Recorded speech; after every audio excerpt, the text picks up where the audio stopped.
Hello दोस्तों, आप सभी को आपके अपने प्यारा सा यूट्यूब चैनल हराधन गोराई में स्वागत है। तो दोस्तों, आप लोग कैसे हैं? आई होप आप सभी अच्छे ही होंगे। दोस्तों, आज मैं आप लोगों को इस वीडियो में बहुत ही इम्पोर्टेंट चीज़ बताने वाला हूं। दोस्तों, आपका मन में अभी ये सवाल उड़ रहा है कि सर वो इम्पोर्टेंट चीज़ क्या है, बता दीजिए। तो दोस्तों, मैं आप लोगों को बता देता हूँ। इस वीडियो में बहुत ही इम्पोर्टेंट दो चीज़ बताऊँगा। दोस्तों, वो दो चीज़ क्या है? दोस्तों, जैसे कि मान लीजिए आपको पूछा जाएगा एग्जाम में, सिद्ध कीजिए कि √2 एक अपरिमेय संख्या है। सिद्ध कीजिए कि √3 एक अपरिमेय संख्या है। सिद्ध कीजिए कि √5 एक अपरिमेय संख्या है। सिद्ध कीजिए कि √7 एक अपरिमेय संख्या है। सिद्ध कीजिए कि √11 एक अपरिमेय संख्या है। सिद्ध कीजिए कि √13 एक अपरिमेय संख्या है। दोस्तों, इस प्रकार का जो एग्जाम में क्वेश्चन दिया जाता है, क्वेश्चन पूछा जाता है, उसका आंसर आप लिखेंगे तो किस तरह लिखेंगे, किस टाइप से लिखेंगे, बहुत ही शानदार तरीका से बताने वाला हूं।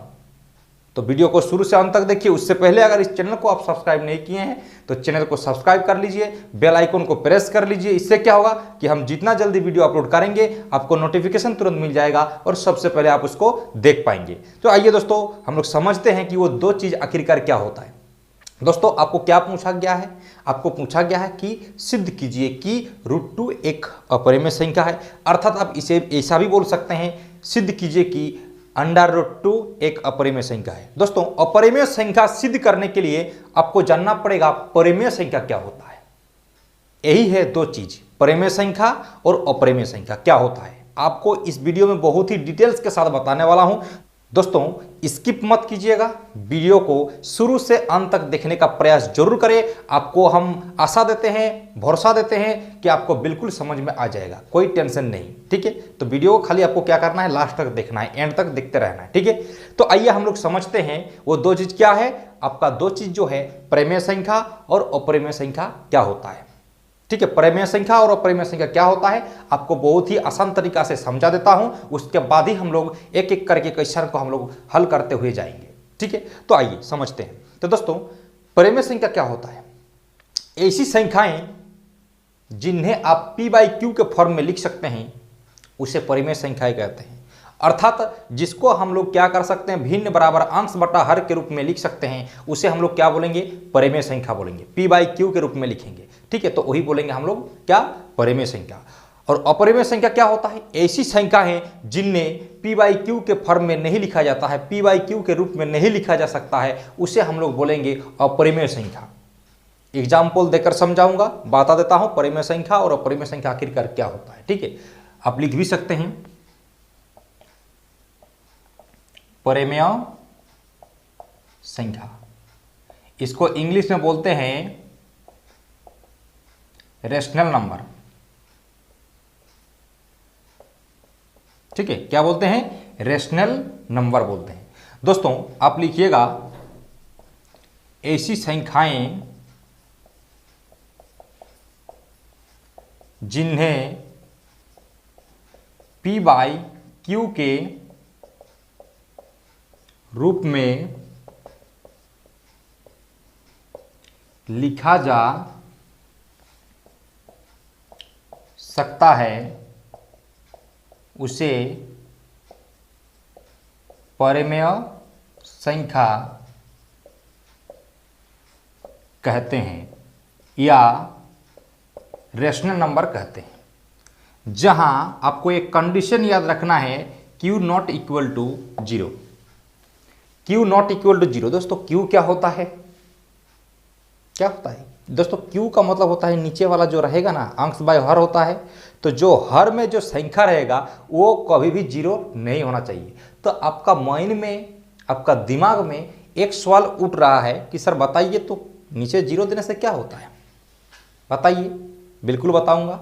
अब वीडियो को स्किप मत कीजिएगा, वीडियो को आप स्किप मत कीजिए। ठीक है, बिल्कुल सब चीज़ बताऊंगा आपको बारीकी से, तब जाके आप उस प्रकार का जो क्वेश्चन होगा, √5 √3 एक अपरिमेय संख्या सिद्ध कीजिए, 1/√2 एक अपरिमेय संख्या है सिद्ध कीजिए। इस प्रकार का सवाल तभी आप मतलब हल कर पाएंगे जब आपको परिमेय संख्या और अपरिमेय संख्या अर्थात रेशनल नंबर और इरेशनल नंबर आपको बहुत ही अच्छी तरह से पता रहेगा, ठीक है। तो आपको बिल्कुल घबराने की कोई जरूरत नहीं है। इस वीडियो को आप देख रहे हैं मतलब बिल्कुल समझ में आ जाएगा, ठीक है। तो यहाँ पर देखिए, ऐसी संख्याएं जिन्हें p बाई क्यू के रूप में लिखा जा सकता है उसे परिमेय संख्या कहते हैं। जिसी को मतलब कोई भी अगर संख्या है, अगर उसे अगर हम लोग p बाई क्यू के फॉर्म में लिख सकते हैं तो उसे ही बोलते हैं क्या, परिमेय संख्या, ठीक है, रेशनल नंबर। जैसे मान लीजिए एग्जाम्पल, जैसे मान लीजिए 4/5, ठीक है, 3/9, 4/8, ठीक है, 7/3, इस प्रकार का अगर रहेगा तो इसे हम लोग क्या बोलेंगे, परिमेय संख्या। अर्थात हम लोग साधारण अर्थ में ये समझ सकते हैं कि अगर मतलब बट्टे के रूप में है, बट्टे के रूप में है तो उसे क्या बोलते हैं, परिमेय संख्या बोलते हैं, ठीक है। बट्टे के अगर रूप में है तो उसे क्या बोलते हैं, परिमेय संख्या बोलते हैं। ये आप समझ सकते हैं, ठीक है। तो यहां पर देखिए ये नीचे वाला जो है कभी भी 0 नहीं होगा, ठीक है। आपको और एक चीज याद रखना है, जैसे कि मान लीजिए कोई भी संख्या है, जैसे कि मान लीजिए 4 है या 8 है, तो ये क्या परिमेय संख्या है, बोलिए तो। हाँ, ये भी परिमेय संख्या है। आप बोलेंगे कैसे, आप बोलेंगे सर अभी तो आप बताए कि कोई भी परिमेय संख्या होने के लिए p बाई क्यू के रूप में होना चाहिए, बट्टे के रूप में होना चाहिए, तो ये तो बट्टे के रूप में नहीं है, तो ये कैसे हो सकते हैं परिमेय संख्या, परिमेय संख्या ही है।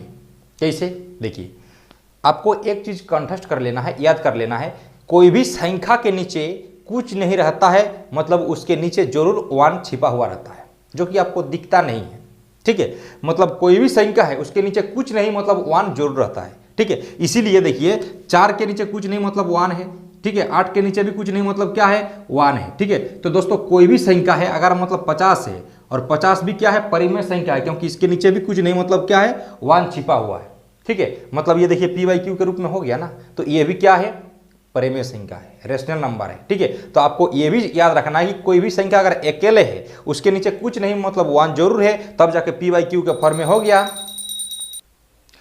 तभी हम लोग इसे बोल सकते हैं परिमेय संख्या। जब भी मतलब p बाई क्यू के रूप में हो जाएगा तभी बोलते हैं क्या, परिमेय संख्या, ठीक है।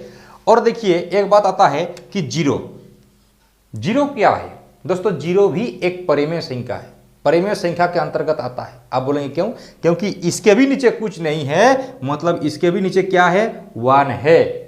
तो देखिए p बाई क्यू के रूप में हो गया है कि नहीं, हो तो गया है। अर्थात ये भी हम लोग क्या है बोल सकते हैं, अर्थात ये भी जो है ये भी क्या है, ये भी परिमेय संख्या है, ठीक है। लेकिन एक कंडीशन दिया गया है, उस कंडीशन को आपको विशेष ध्यान देना है, याद रखना है। क्या कंडीशन है कि q का मान कभी भी 0 नहीं होगा।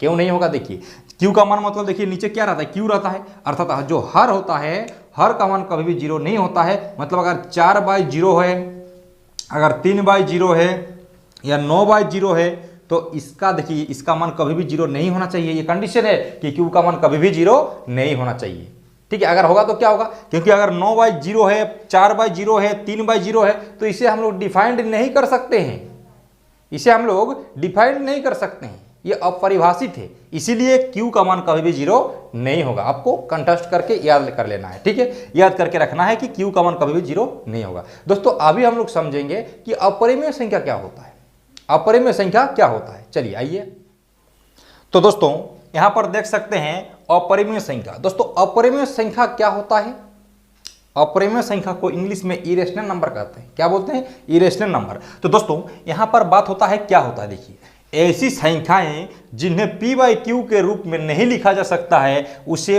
अपरिमेय संख्या कहते हैं। दोस्तों ऐसी संख्या जिसे हम लोग क्या अंश बाय हर के रूप में नहीं दर्शा सकते हैं, नहीं लिख सकते हैं, उसे क्या बोलते हैं, अपरिमेय संख्या अर्थात इरेशनल नंबर कहते हैं, ठीक है, जिसको हम लोग p बाई क्यू के रूप में नहीं लिख सकते हैं।